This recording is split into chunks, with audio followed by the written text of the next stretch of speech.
Assalamualaikum warahmatullahi wabarakatuh. Alhamdulillah, alhamdulillah, alhamdulillahilladzi arsalahu bil huda wa dinil haq liyazkira 'ala ad-dini kulli fakafa billahi syahida. Asyhadu an la ilaha illallah wahdahu la syarika lah wa asyhadu anna Muhammadan 'abduhu wa rasuluhu alladzi la nabiyya ba'dah amma ba'du.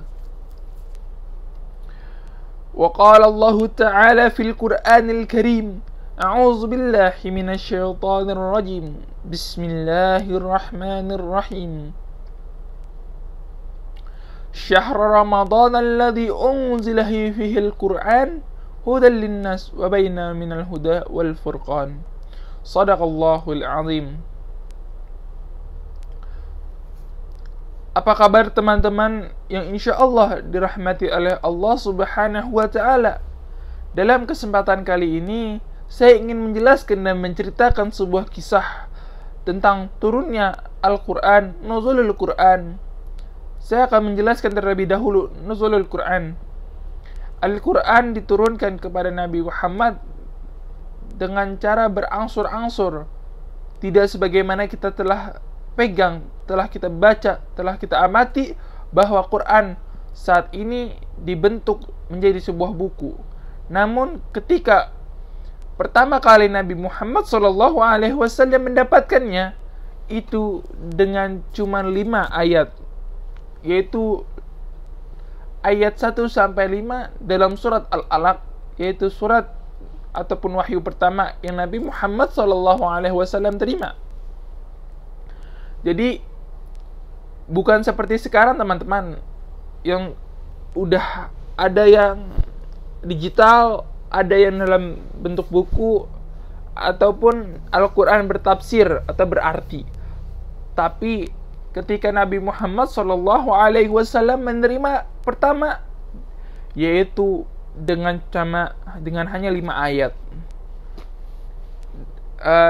Akan saya sedikit ceritakan tentang turunnya wahyu pertama dari Allah melalui malaikat Jibril lalu kepada Nabi Muhammad SAW.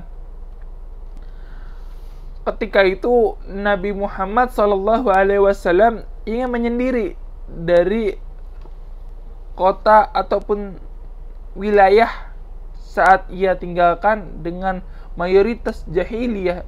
Saat itu masih zaman jahiliyah.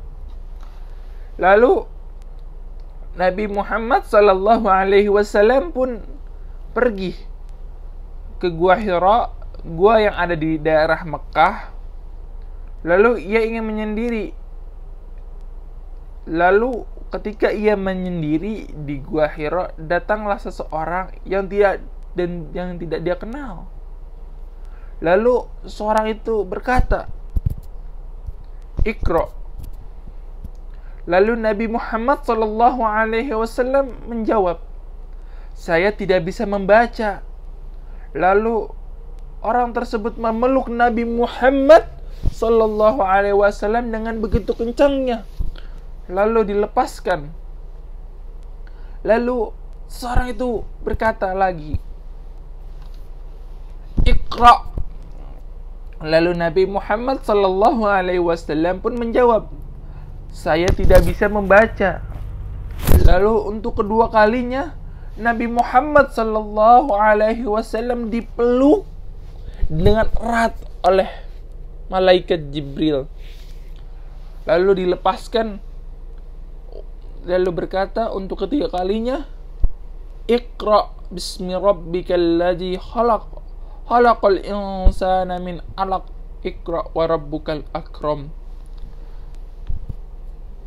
Dalam hadis tersebut sudah diputus hingga malaikat Jibril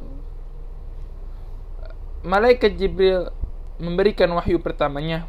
Namun dalam riwayat lain pun dijelaskan kelanjutannya. Setelah Nabi Muhammad SAW mendapatkan wahyu pertamanya, lalu ia pulang ke rumahnya dengan rasa ketakutan.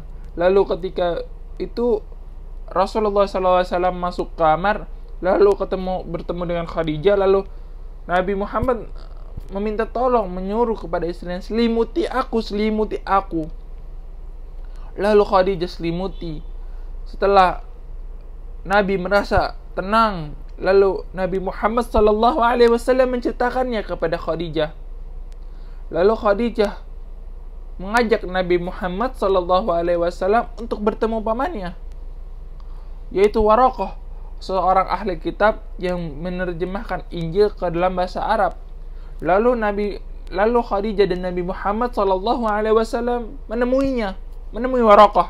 Lalu Nabi Muhammad SAW menjelaskan kepada Waraqah. Lalu Waraqah pun menjelaskan bahwa malaikat itu adalah malaikat Jibril yang waktu itu juga datang kepada Nabi Musa. Dan setelah Nabi Musa mendapatkan wahyu, lalu Nabi Musa diusir oleh orang-orang sekitarnya karena tidak suka. Dan Nabi Muhammad pun menanya, apakah saya akan seperti itu? Lalu Waraqah menjawab, iya. Dan Waraqah menjelaskan lagi, ketika saya masih hidup, saya akan membela engkau mati-matian.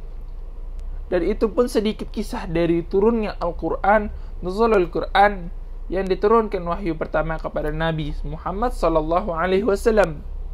Dan diperkuat lagi sebagaimana muqaddimah yang saya bacakan.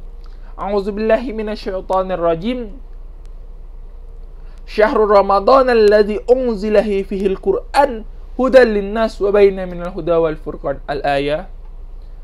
Sebenarnya dalam ayat tersebut masih ada lagi kepanjangannya, tapi saya ingin mengambilkan awal dari ayat tersebut saja, bahwa Syahrul Ramadan, bulan Ramadan, unzila fihi al-Qur'an, diturunkannya Al-Qur'an di bulan Ramadan. Sudah jelas bahwasanya diperkuat lagi dengan surat Al-Baqarah. Maka dengan itu marilah kita yakini bahwa Al-Quran, nuzulul Quran, turun di bulan Ramadan. Namun ada yang bertanya, kapan? Ini pun masih menjadi perselisihan ataupun pertanyaan di kalangan para ulama kita. Ada yang bilang di pertengahan bulan Ramadan, ada yang bilang 10 hari terakhir. Wallahu a'lam. Semoga kata-kata dari saya, cerita dari saya, penjelasan dari saya bisa Anda sekalian pahami. Kurang lebihnya mohon maaf. Rabbana atina fid dunya hasanah wa fil akhirati hasanah wa qina azabannar. Billahi fi sabilil haq fastabiqul khairat. Assalamu alaikum warahmatullahi wabarakatuh.